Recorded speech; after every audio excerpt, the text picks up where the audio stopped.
diciendo en este instante. ¿Por qué? Por ahí porque nunca terminó de tomar esa clase de español en la secundaria, o por ahí porque su colegio nunca le mostró los beneficios de aprender otro lenguaje, o por ahí porque nunca tuvieron ganas o le dieron tanta importancia como deberían. Approximately 4 in 5 Americans are really confused about what I just said. And that statistic is generous, meaning that in the United States, only 20% of Americans can make up some idea of what I was talking about. And that statistic is just outright sad.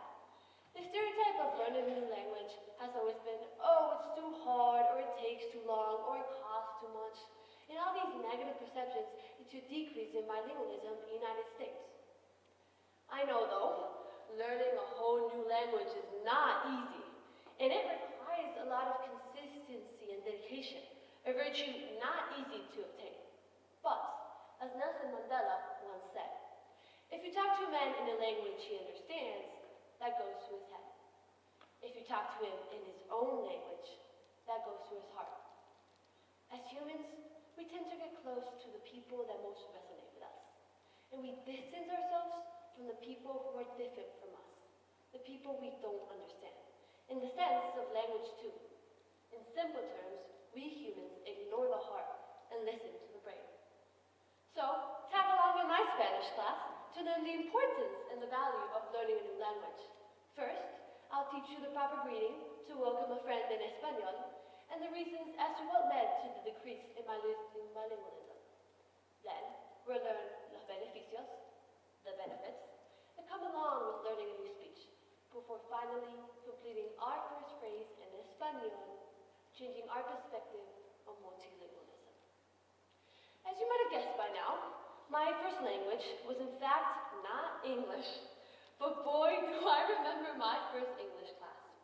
I remember feeling like I was floating through space, hearing all sorts of different syllables and sounds, but not having a single idea what any of it meant. You asked me how I made it to the class? I just nodded and smiled, completely ignorant of what I was being told. Verbal Planet writes how in many educational systems, especially in English-speaking countries, there's a lack of emphasis on foreign language education. Just like me in my first class, a lack of interest and effort to learn something new. English has become the dominant language in the world since the 1800s, where Britain first conquered the earth with expansion and industrialization. From there, all other cultures started to fade away. The British tried to erase every other language that was not English, and in some countries, like New Zealand and Austria, they were almost 90% successful.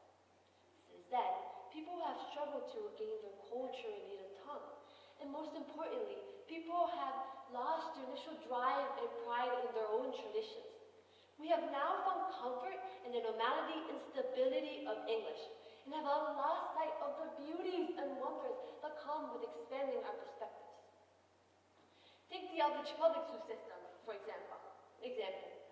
Warsaw Fellowship member Nadia Malkovich interviewed more than 1,000 students, and found that before entering college, only 20% of public school students studied a foreign language. And by college, this number drops to staggering 10%. All these statistics make it clear that America is falling behind due to the lack of state-level foreign language requirements. And think, without these requirements, America is going to keep regressing more and more.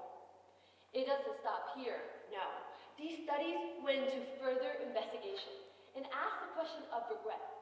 70% of respondents expressed regret about not taking another language, and 50% of the answers as to why they didn't choose to take another language was because most people already speak English.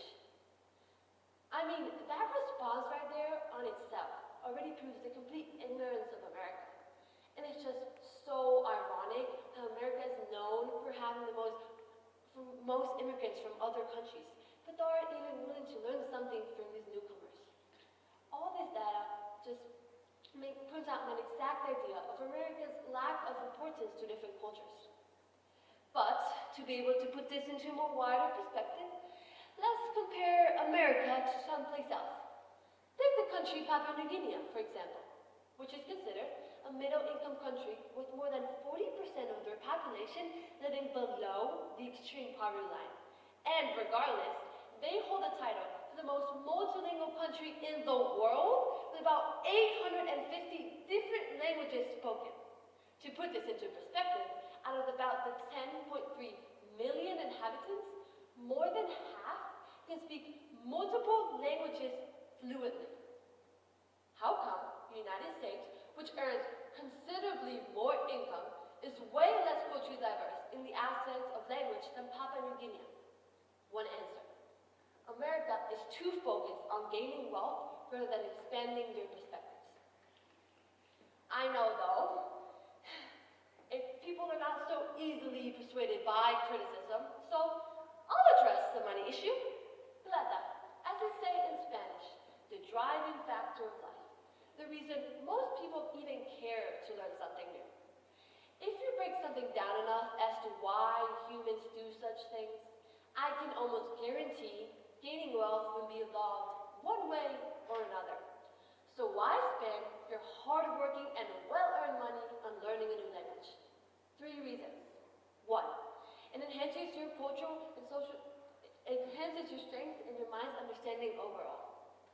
The National Institute for Health writes how bilingualism serves as an enrichment for the brain. It has real consequences when it comes to executive functions, specifically attention and working memory. Bilingualism strengthens your brain activity to work, concentrate harder, and think outside the box to solve problems. This can only increase your life success. 2, it can expand your job opportunities, thus regaining the investment you made in the beginning. Companies, organizations, and businesses are always seeking for multilingual people to join their work because of their ability to communicate with different countries and regions, expanding their global market and economy, and earning them more money and you as well. And 3, learning a new language enriches your cultural, sociability, and authenticity overall, helping you connect with people you wouldn't have even met at a much deeper level. A vital skill in life that will help you grow your social outlook to yourself, to the world as a whole.